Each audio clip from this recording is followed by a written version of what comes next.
As nations explore nuclear energy to tackle climate change and energy security, the experience of Fukushima provides critical insights into the long-term socioeconomic consequences of nuclear power. More than a decade has passed since the Fukushima Daiichi accident in 2011, one of the most significant nuclear disasters in history.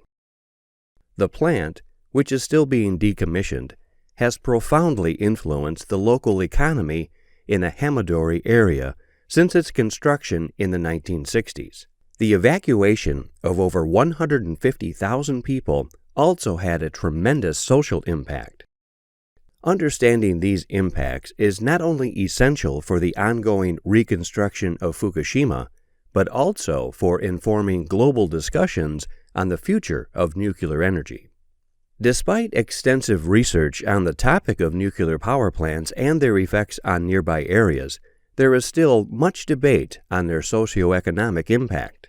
Against this backdrop, Professor Go Shimada from Meiji University in Japan analyzed long-term data between 1960 and 2010 to examine how nuclear power plants influenced employment patterns in Fukushima Prefecture. He compared Hamadori, which hosts nuclear plants, with Aizu and Nakadori, which do not. His analysis revealed that while the Fukushima Daiichi nuclear power plant had boosted local employment in the power sector before the accident, its impacts on other sectors were more modest and unevenly distributed. Notably, employment in manufacturing declined, with the local industry suffering a significant setback. In contrast, agricultural employment increased, an unexpected outcome that runs counter to common assumptions. By comparison, construction-related jobs saw a temporary rise, likely due to infrastructure developments associated with the plant. Professor Shimada argues that the high wages offered by the nuclear power plant had attracted workers from other industries, forcing manufacturing firms to raise wages to compete for labor. This wage competition, however, placed a financial strain on their operations. Meanwhile, the stable income provided by the plant enabled many farmers in multi-generational households to sustain their livelihoods. In this region, it was once common for adult male members of farming households to migrate seasonally to urban areas for temporary work, particularly during the agricultural off-season, due to limited local employment opportunities. However, with the availability of higher local incomes, many families were able to remain in farming without needing to seek employment in cities.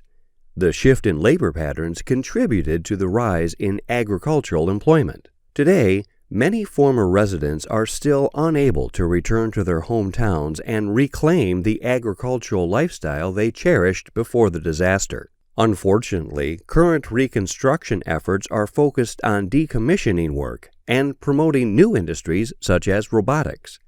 These fields often require specialized skills and may not align with the experiences or aspirations of the original residents. As a result, they may contribute to a sense of exclusion. A genuinely sustainable reconstruction of Hamadori will require policies that reflect the voices of the disaster victims and evacuees, as well as a firm understanding of how nuclear power plants shape the trajectory of local economies. Understanding the social impact of nuclear power is not only essential for Fukushima's future, but also for the many societies around the world where new nuclear plants are being built or restarted. In this sense, Fukushima offers lessons that go far beyond its borders, lessons that are crucial for us all.